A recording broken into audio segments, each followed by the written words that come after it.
it chapter by chapter, one bite at a time.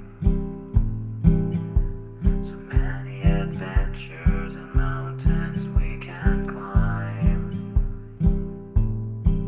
Take it word for word, line by line, one bite at a time.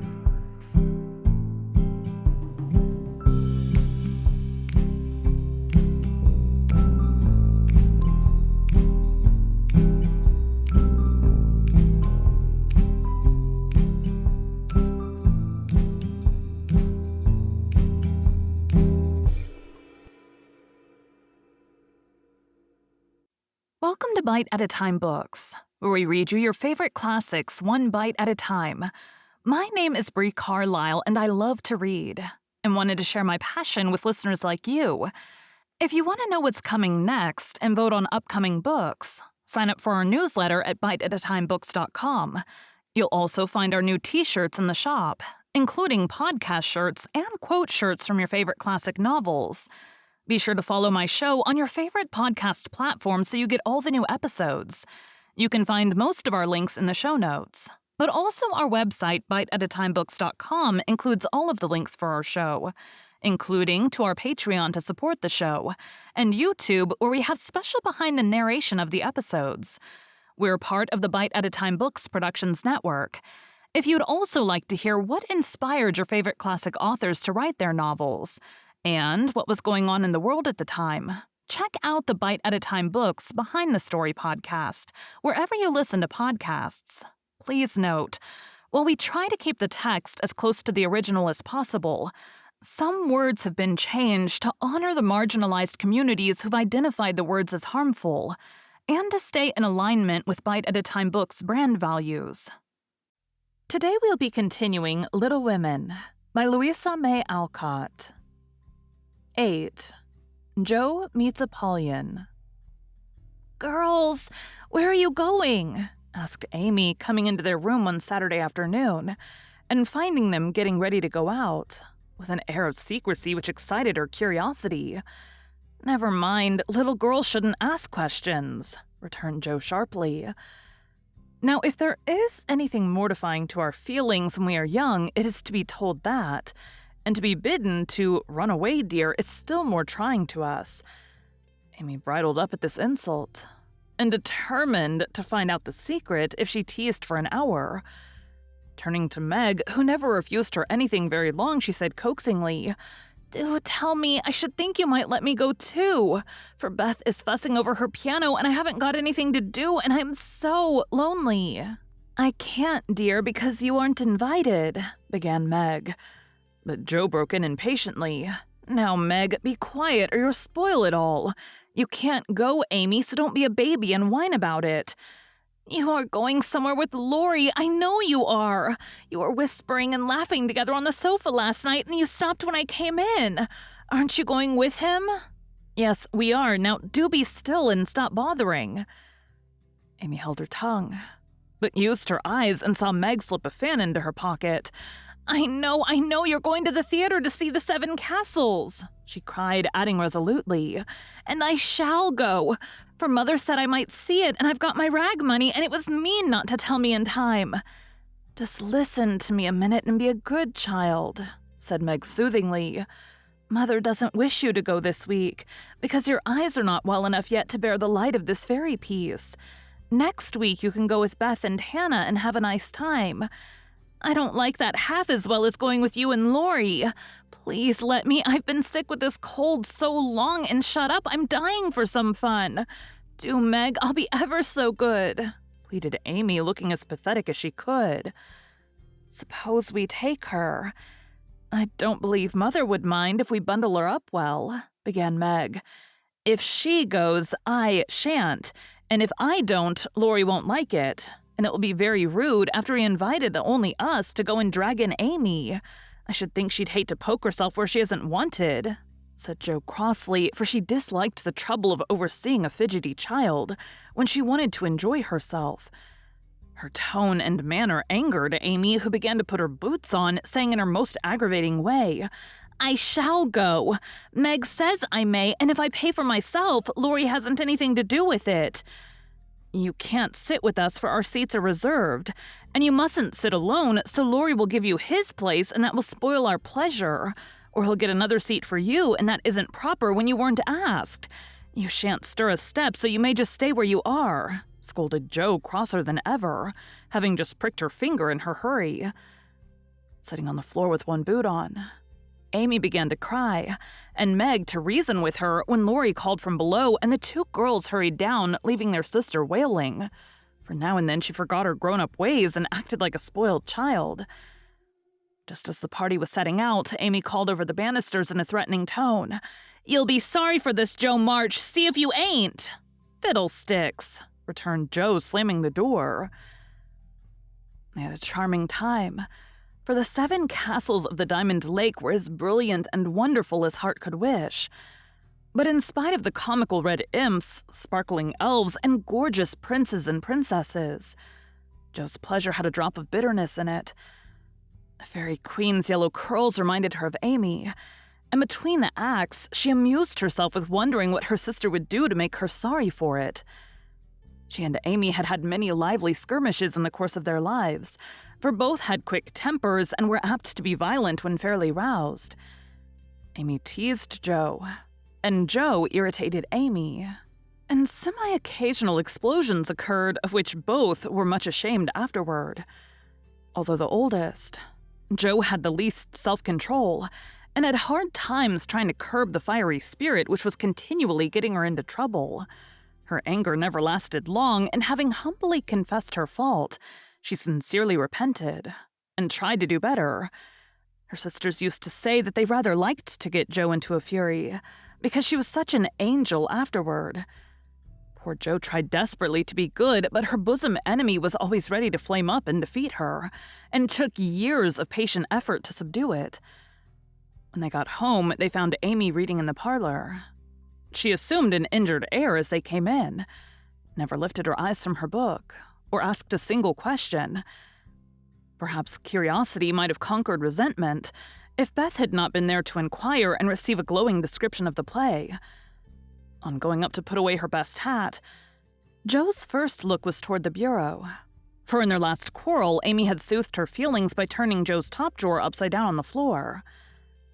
Everything was in its place, however, and after a hasty glance into her various closets, bags, and boxes, Jo decided that Amy had forgiven and forgotten her wrongs. There, Jo was mistaken, for the next day she made a discovery which produced a tempest. Meg, Beth, and Amy were sitting together late in the afternoon when Jo burst into the room looking excited and demanding breathlessly, "Has anyone taken my book?" Meg and Beth said no at once and looked surprised. Amy poked the fire and said nothing. Jo saw her color rise and was down upon her in a minute.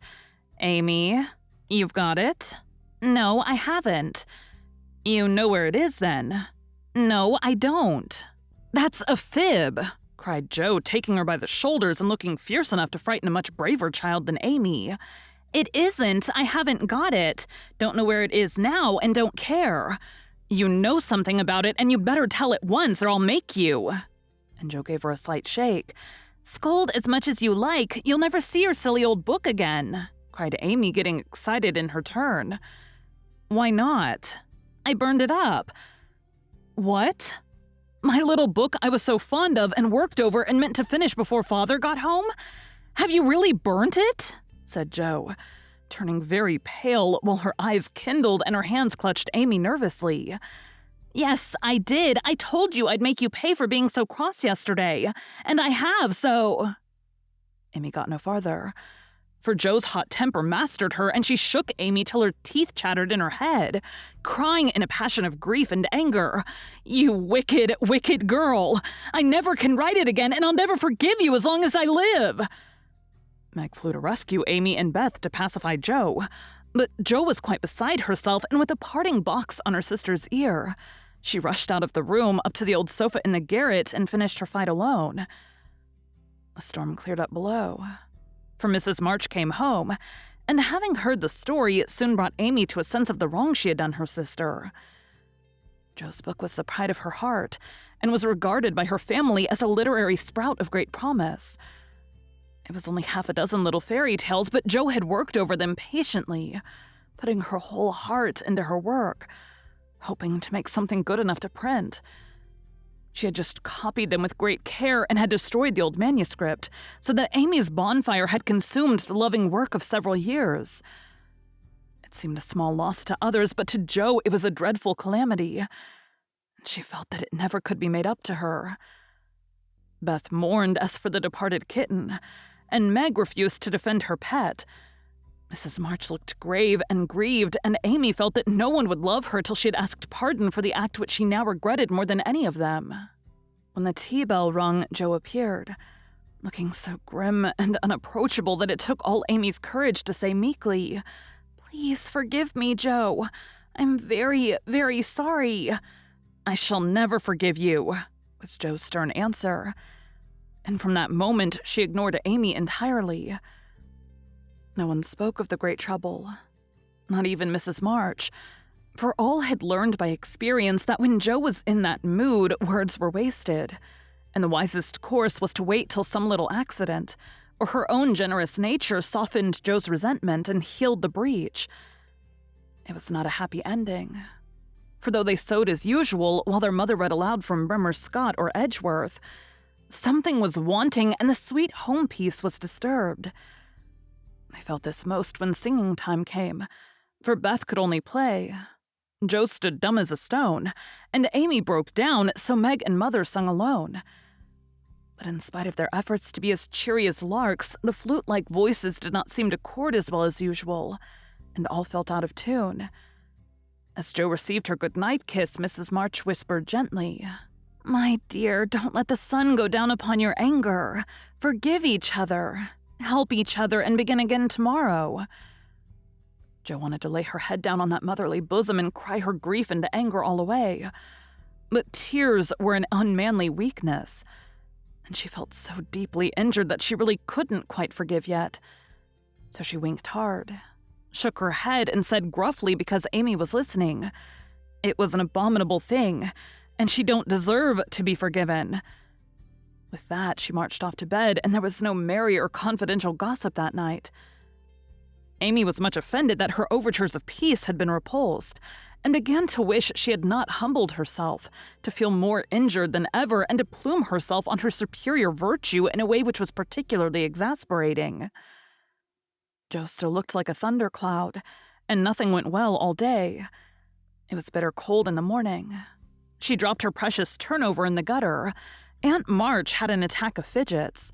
Meg was pensive. Beth would look grieved and wistful when she got home, and Amy kept making remarks about people who were always talking about being good and yet wouldn't try, when other people set them a virtuous example. "Everybody's so hateful, I'll ask Laurie to go skating. He is always kind and jolly and will put me to rights, I know," said Jo to herself, and off she went. Amy heard the clash of skates and looked out with an impatient exclamation. "There, she promised I should go next time, for this is the last ice we shall have. But it's no use to ask such a crosspatch to take me." "Don't say that. You were very naughty, and it is hard to forgive the loss of her precious little book. But I think she might do it now, and I guess she will if you try her at the right minute," said Meg. "Go after them. Don't say anything till Jo has got good-natured with Laurie. Then take a quiet minute and just kiss her and do some kind thing, and I'm sure she'll be friends again with all her heart." "I'll try," said Amy, for the advice suited her, and after a flurry to get ready, she ran after the friends who were just disappearing over the hill. It was not far to the river, but both were ready before Amy reached them. Jo saw her coming and turned her back. Laurie did not see, for he was carefully skating along the shore, sounding the ice, for a warm spell had preceded the cold snap.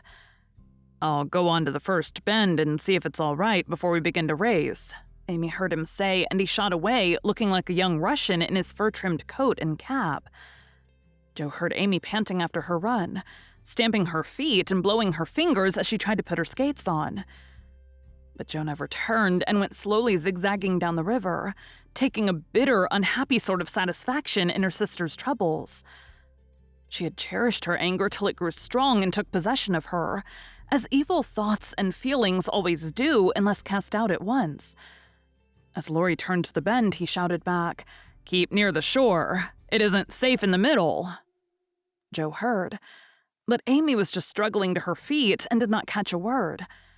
Jo glanced over her shoulder, and the little demon she was harboring said in her ear, "No matter whether she heard it or not, let her take care of herself." Laurie had vanished round the bend, and Jo was just at the turn, and Amy far behind, striking out toward the smoother ice in the middle of the river. For a minute, Jo stood still with a strange feeling at her heart. Then she resolved to go on.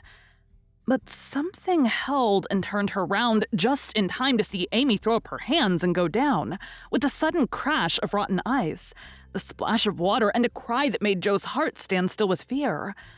She tried to call Laurie, but her voice was gone. She tried to rush forward, but her feet seemed to have no strength in them. And for a second, she could only stand motionless, staring with a terror-stricken face.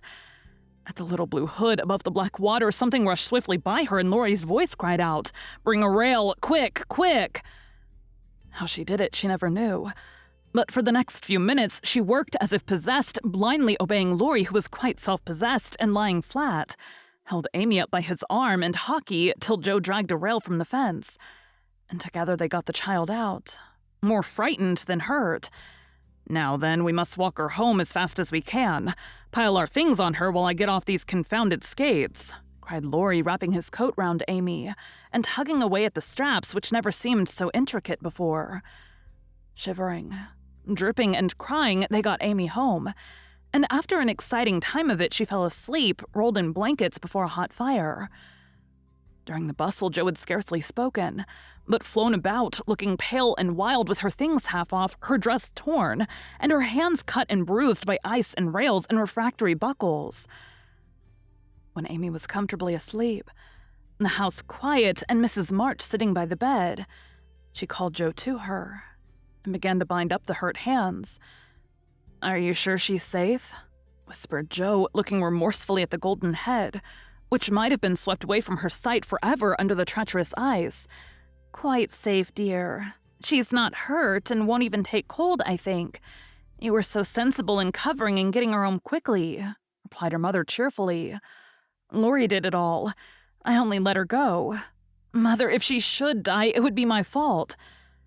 And Jo dropped down beside the bed, in a passion of penitent tears, telling all that had happened, bitterly condemning her hardness of heart, and sobbing out her gratitude for being spared the heavy punishment which might have come upon her. "It's my dreadful temper. I try to cure it. I think I have, and then it breaks out worse than ever. Oh, Mother, what shall I do? What shall I do?" cried poor Jo in despair. "Watch and pray, dear. Never get tired of trying, and never think it is impossible to conquer your fault," said Mrs. March, drawing the blousy head to her shoulder and kissing the wet cheek so tenderly that Jo cried harder than ever. "You don't know. You can't guess how bad it is. It seems as if I could do anything when I'm in a passion. I get so savage I could hurt anyone and enjoy it. I'm afraid I shall do something dreadful someday and spoil my life and make everybody hate me. Oh, Mother, help me. Do help me." "I will, my child, I will. Don't cry so bitterly, but remember this day and resolve with all your soul that you will never know another like it. Jo, dear, we all have our temptations, some far greater than yours, and it often takes us all our lives to conquer them. You think your temper is the worst in the world, but mine used to be just like it." "Yours, Mother? Why, you were never angry." And for the moment, Jo forgot remorse and surprise. "I've been trying to cure it for 40 years, and have only succeeded in controlling it. I am angry nearly every day of my life, Jo, but I have learned not to show it, and I still hope to learn not to feel it, though it may take me another 40 years to do so." The patience and the humility of the face she loved so well was a better lesson to Jo than the wisest lecture, the sharpest reproof. She felt comforted at once by the sympathy and confidence given her, the knowledge that her mother had a fault like hers and tried to mend it. made her own easier to bear and strengthened her resolution to cure it. Though 40 years seemed rather a long time to watch and pray to a girl of 15. Mother, are you angry when you fold your lips tight together and go out of the room sometimes when Aunt March scolds or people worry you? Asked Jo, feeling nearer and dearer to her mother than ever before. Yes, I've learned to check the hasty words that rise to my lips, and when I feel that they mean to break out against my will, I just go away a minute and give myself a little shake for being so weak and wicked, answered Mrs. March with a sigh and a smile, as she smoothed and fastened up Jo's disheveled hair. How did you learn to keep still?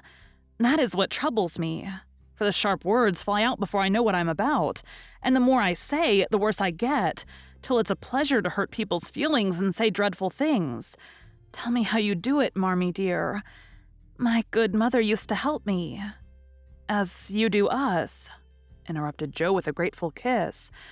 But I lost her when I was a little older than you are, and for years had to struggle on alone, for I was too proud to confess my weakness to anyone else. I had a hard time, Jo, and shed a good many bitter tears over my failures. For in spite of my efforts, I never seemed to get on. Then your father came, and I was so happy that I found it easy to be good. But by and by, when I had 4 little daughters round me, and we were poor, then the old trouble began again. For I am not patient by nature, and it tried me very much to see my children wanting anything. Or, Mother, what helped you then? Your father, Jo.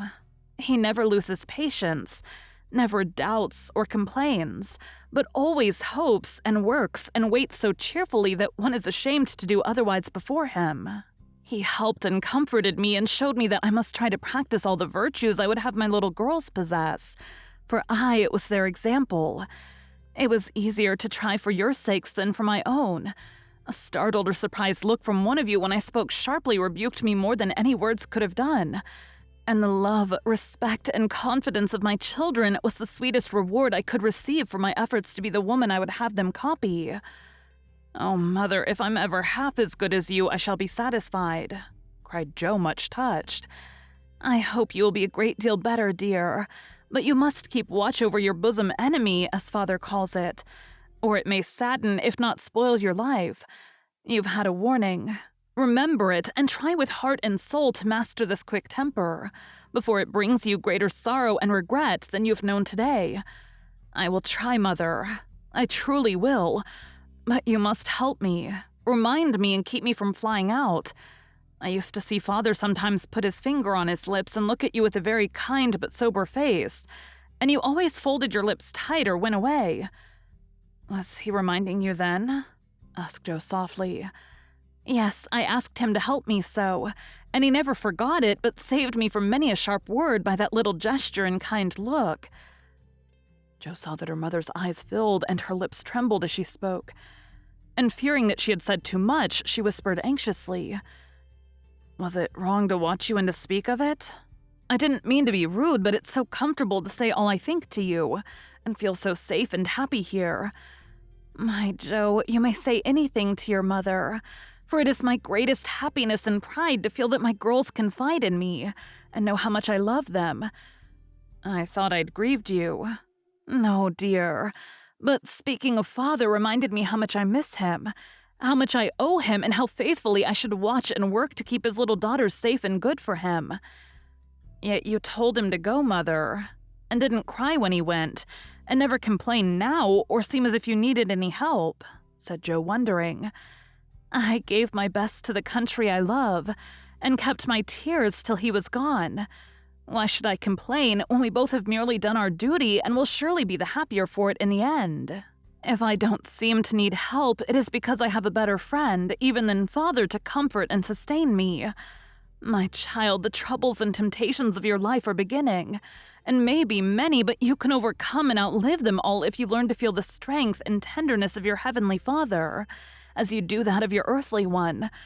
The more you love and trust him, the nearer you will feel to him, and the less you will depend on human power and wisdom. His love and care never tire or change, can never be taken from you, but may become the source of lifelong peace, happiness, and strength. Believe this heartily and go to God with all your little cares and hopes and sins and sorrows, as freely and confidingly as you come to your mother."